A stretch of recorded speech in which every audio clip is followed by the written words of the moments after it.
Empowered STEM. And Empowered STEM is an A-level course provider, and we provide A-level courses in biology, chemistry, physics, and maths for those students that want to enroll in medical, dental, veterinary, financial, and engineering programs at the chosen university in the UK.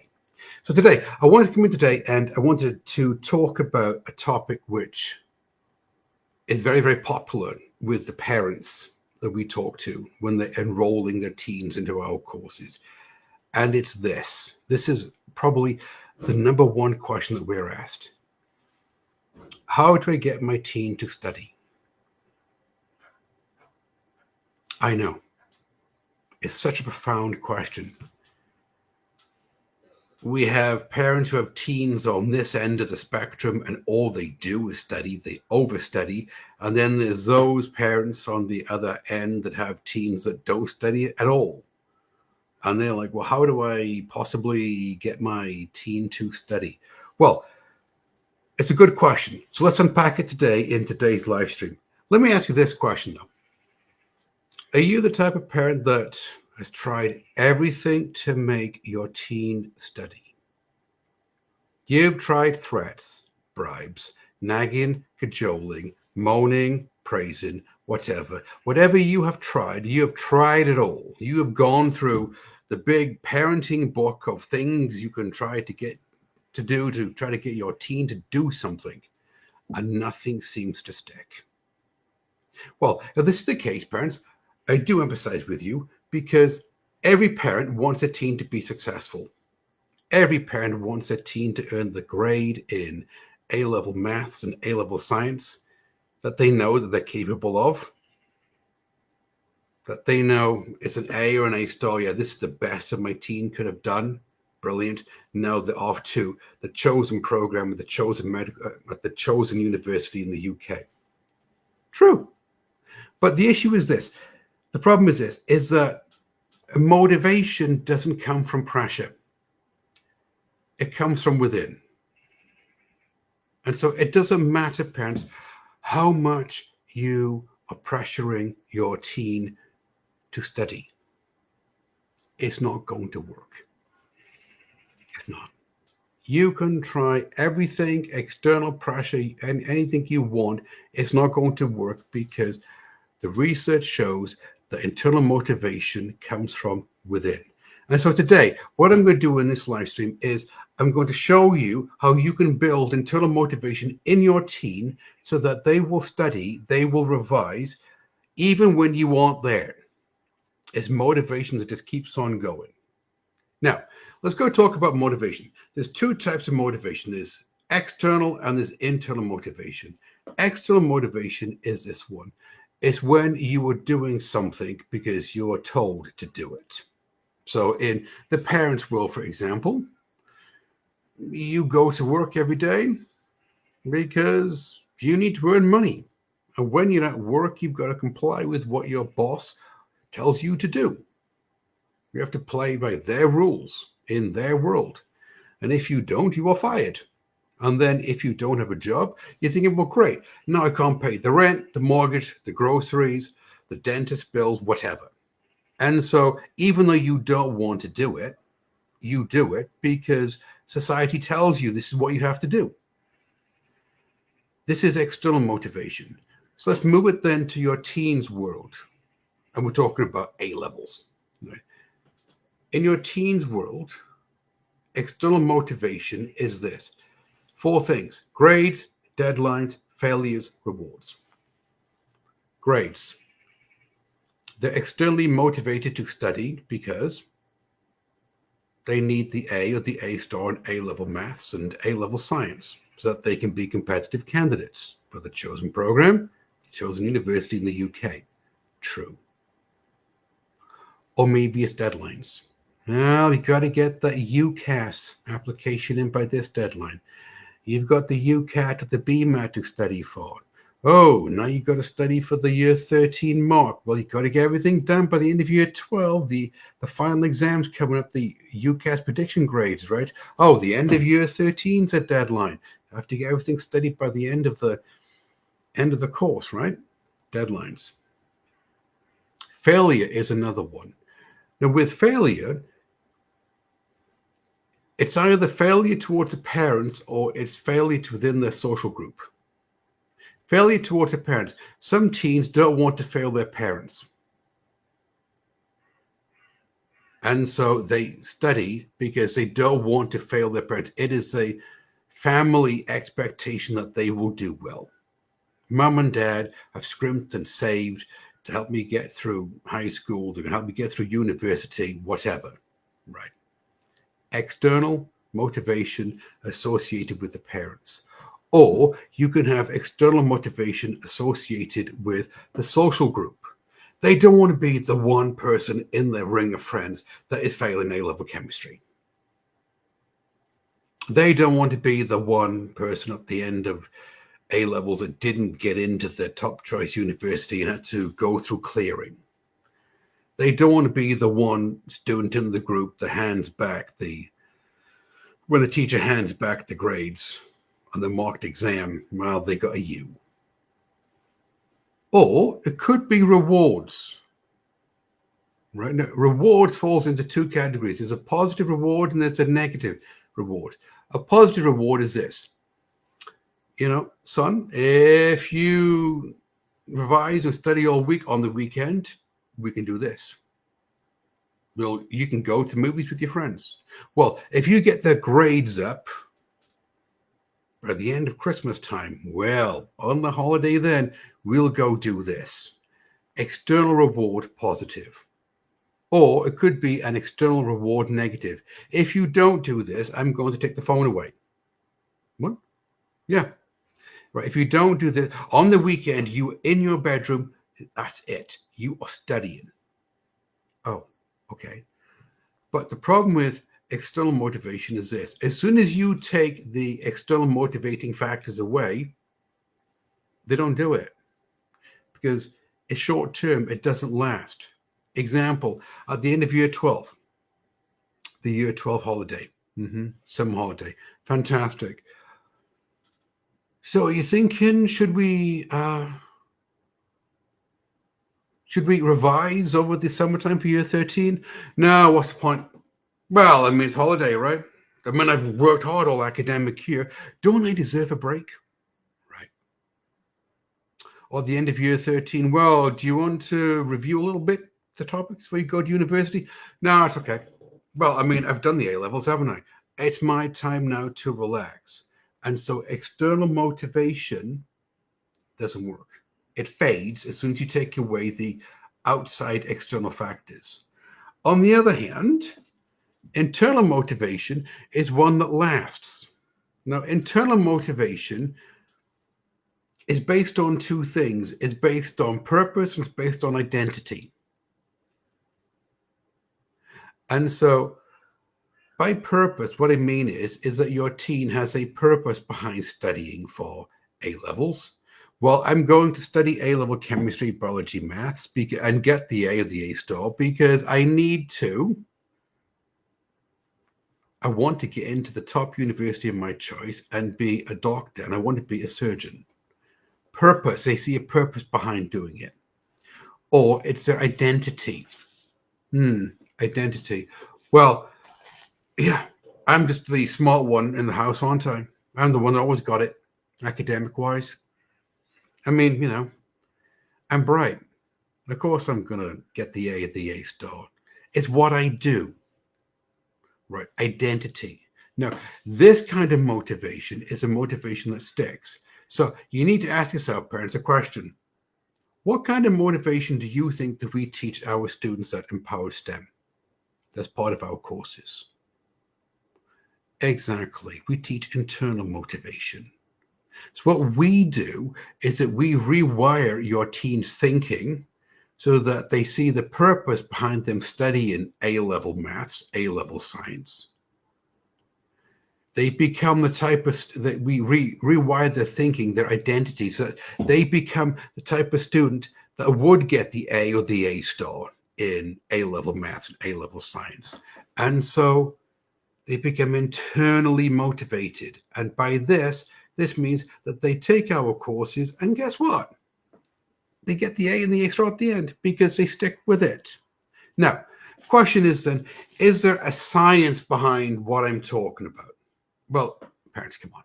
I mean, you know, at Empowered STEM, it's all based on science, isn't it? We use neuroscience, we use academic coaching, we use educational learning theory and principles to make sure that what we offer your teen is the absolute best, the platinum level. So, of course, there is a science behind this idea of motivation, and it's a science of self-determination. There's 3 bits to it: autonomy, competence, and connection. So let's go talk about autonomy. Autonomy means that your teen feels that they have ownership of what they're doing. It means they're in control of their learning. It means that they have a choice. So they can choose whether they want to study or not study, and they can choose what topic they want to study, say biology, chemistry, maths. They can even choose what time of day they want to study. They have control over their learning. They're not being told what to do. Now, this is a bit slightly different because at GCSE, they don't have autonomy, do they? At GCSE, they're told by the teacher when to study, what to study, how to study, all the deadlines are given to them.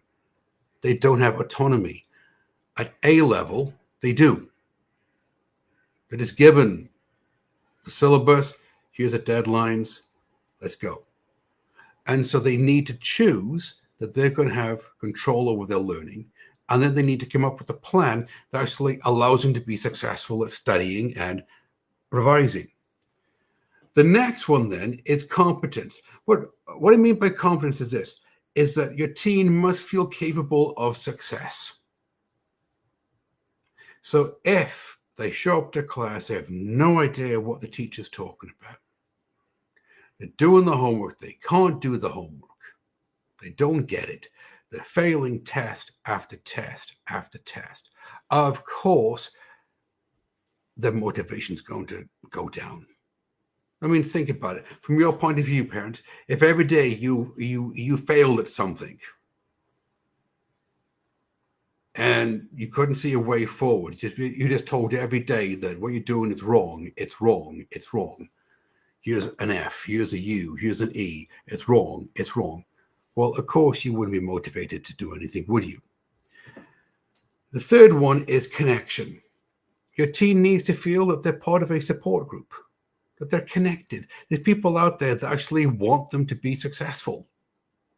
All right. So I'm not saying that you've got to be your teen study buddy, but they've got to feel from you, parents, that yes, I do want to see you be successful in A-level maths and A-level science, and I'm going to do what I can to go support you on it.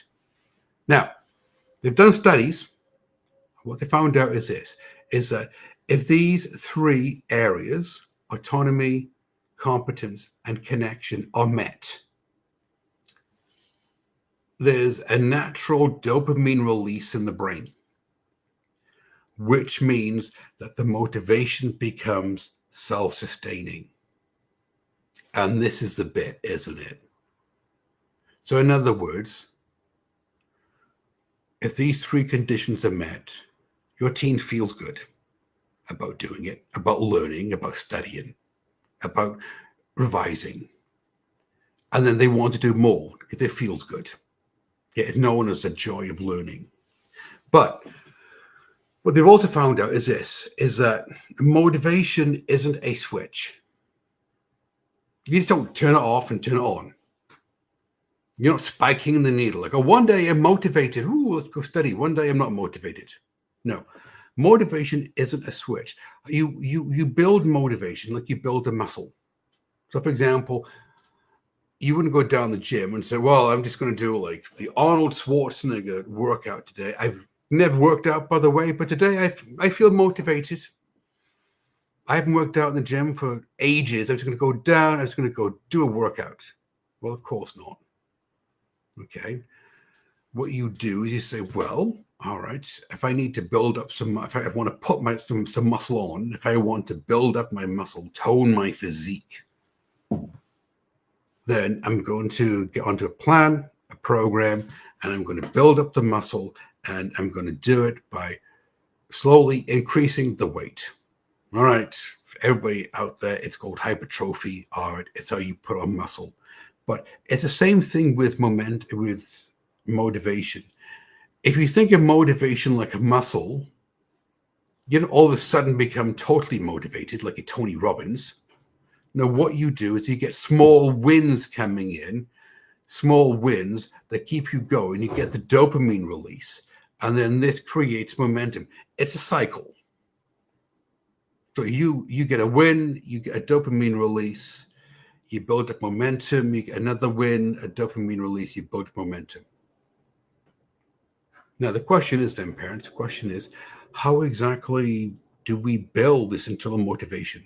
You're thinking, well, Graham, you know what? Totally get it.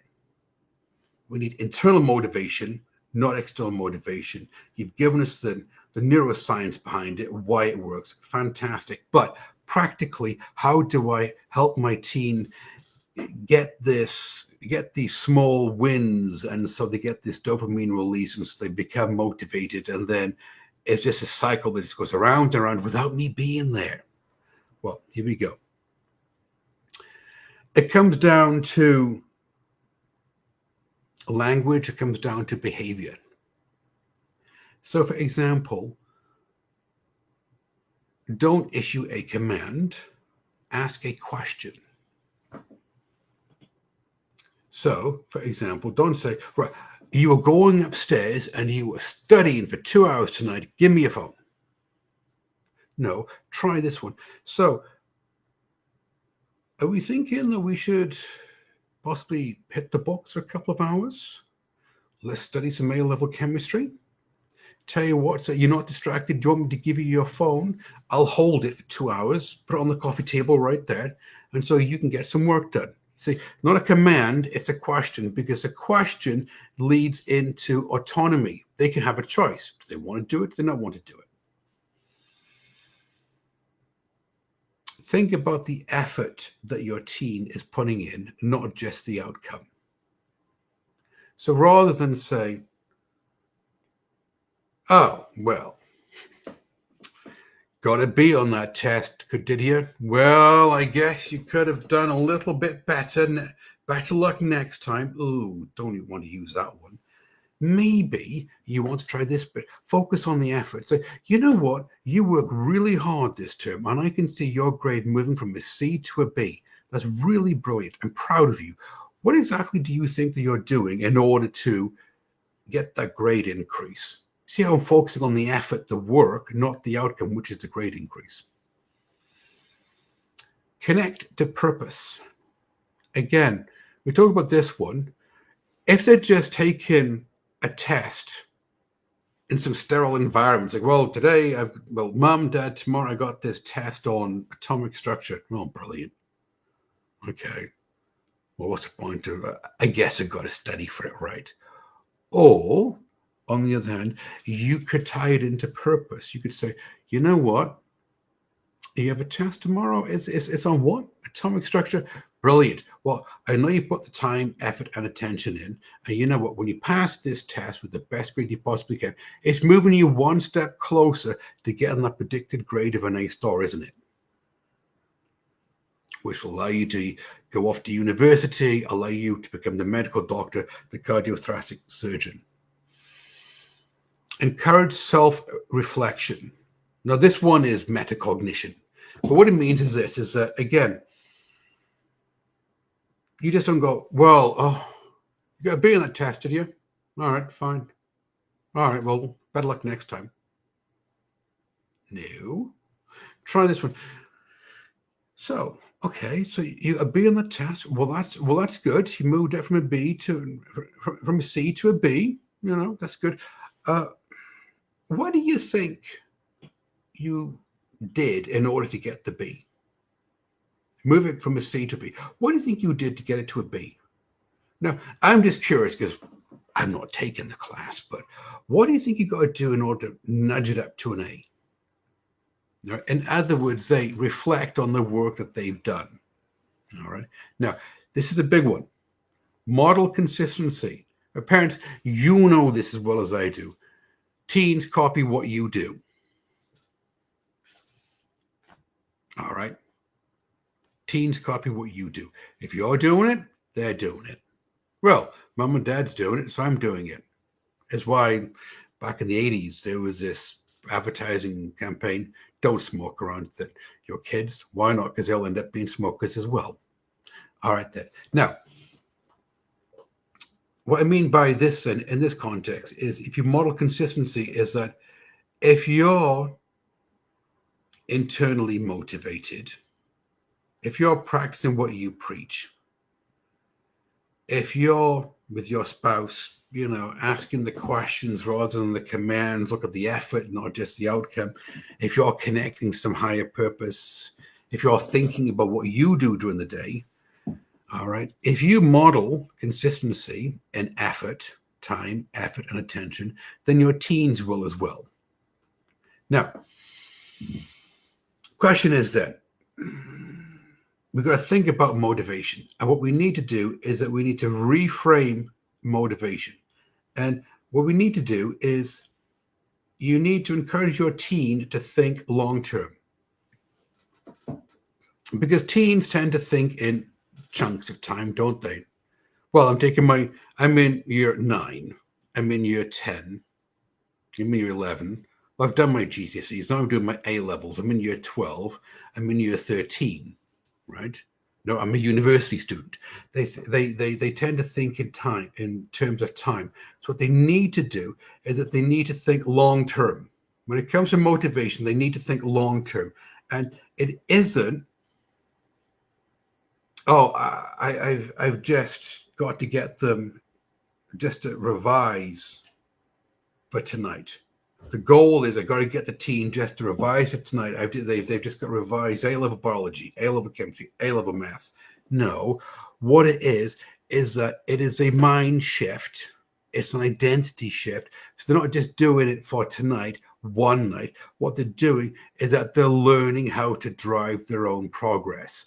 When they learn how to drive their own progress, they become self-long learners. They become self-motivated. And this is exactly what you need to do with your teen. Now, something else is that we've got to think about is that there are going to be dips of motivation. Sure, there's going to be dips of motivation. I mean, I don't get it if you're Tony Robbins. Guarantee you, Tony Robbins is not motivated every day. 24/7, he is not motivated all the time. There are times when he is not motivated to do something. It happens to all of us. Right, so what you need to do is normalize the dips in motivation.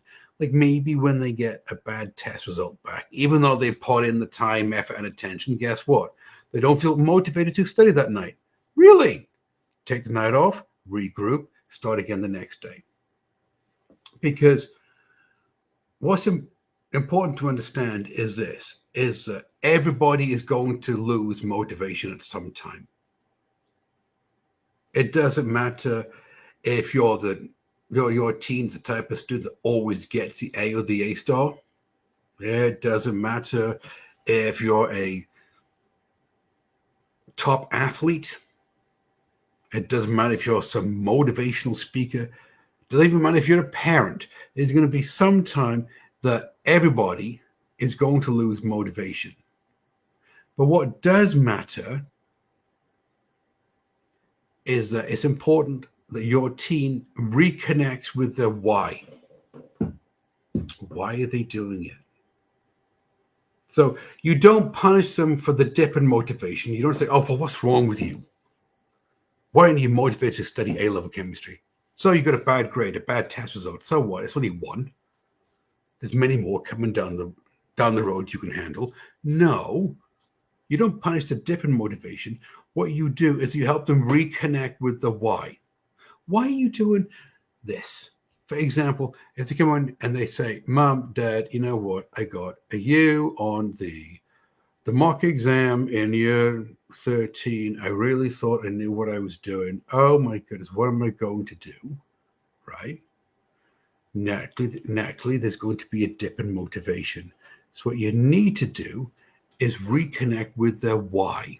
To allow them to take the night off and then say, well, okay, Why are you studying A-level chemistry again? Well, because I wanted to go to university, and, well, because I wanted to be a doctor. And what kind of doctor? Well, cardiothoracic surgeon. Oh, and so you reconnect them with the bigger picture by asking them questions that allow them to reconnect to the bigger picture. Now, as always, parents, the question is, well, Graham, do you have any stories? Do you have any real data from Empowered STEM that you can use to show that this stuff works? Yes, of course I do. Look, an Empowered STEM as part of our courses is baked into all of our courses is motivation. We teach internal motivation to your teen. We rewire your teen, their identity, so that they have purpose and they have the why, the identity of becoming the type of student that would earn the A or the A star. Okay. And so this is something which is baked into all of our courses, and it just works all the time. So for example, what we find is this, is that when teens come into our courses at year 12, for example, they're driven by external motivation. They're driven by pressure. The one that comes to mind is Allison. Okay, when she came to see us, she was driven by external motivation, external pressure. She was going after the grades, the deadlines, the fear of failure, rewards, the big four, right? Doing A-level chemistry. And the mock results weren't exactly where they needed to be. So she took our course. And what we did as part of our course, part of our conversation that we had with Allison, is that we helped rewire the way that she thought about it. So all of a sudden, she reconnected with her why. So she wanted to go into neuroscience at a university chosen neuroscience at a specific university. She needs specific grades. We helped her reconnect with her why. We helped rebuild her identity. And because we helped her rewire her purpose. And because of that, what we did is that we moved her from external motivation to internal motivation. And as soon as she switched to internal motivation, the light bulb went off. Because internal motivation means this. Internal motivation means that she was on the dopamine cycle, a small win, a dopamine release, motivation. She was on the dopamine cycle. And as soon as she moved over to learning the chemistry, because she wanted to learn the chemistry, she wanted to understand the chemistry, then all of a sudden, her grades started to go up. And because her grades started to go up, the confidence started to go up. And the confidence started to go up, she wanted to study more. And she became internally motivated and not externally motivated. She ended up getting the A star. She got into a university of choice. She's now studying neuroscience. Now, what I need you to understand, parents, is this, is that internal motivation, it's built. It's not forced. You can't force motivation onto your teen. No matter how hard you try, you can try the external motivation route like everybody else does. It doesn't work. And parents come to us and say, why not? Well, because science shows external motivation doesn't work. Or you can try the internal motivation, which is what we teach at Empowered STEM. Now, internal motivation is built. It's like going down to the gym, lifting weight. You've got to build up the muscles. And what you'll notice is this, is that as soon as your teen feels capable, they can attend the lessons, they can do the homework, they can pass the exams, they understand what's going on. As soon as they feel supported from you, mum and dad, all right, the teacher, their friends, as soon as they have a purpose behind what they do, you have a purpose and an identity, then they'll move from external to internal motivation, and they will drive their own success. Now, parents, if what I'm talking to you about, if it makes sense, you go, you know what, I gotta admit, every week you show up and you just give half an hour of your time and you teach us something. You're always giving us tips and strategies that we can use with our teens to help them be successful. If you find this useful, then by all means, if you're watching this live stream on Facebook, like the page so that you're told where the next one is coming out. The next live stream is coming out on Facebook. Or if you're on YouTube, subscribe to the YouTube channel. Okay.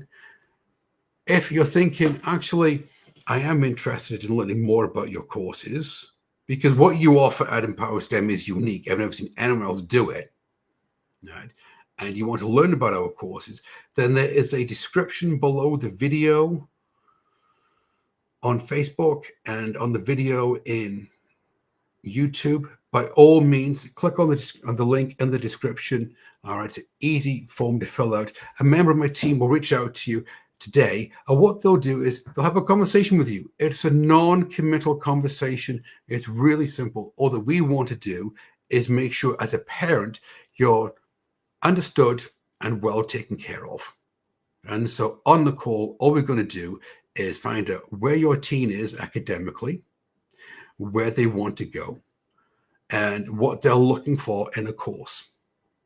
And then we'll tell you, but our courses, this is what we offer at Empowered STEM. It's exactly what we do. And if it's a good fit, well, then you can make the informed decision that you need to make. Everyone take care, and I'll see you in the next one.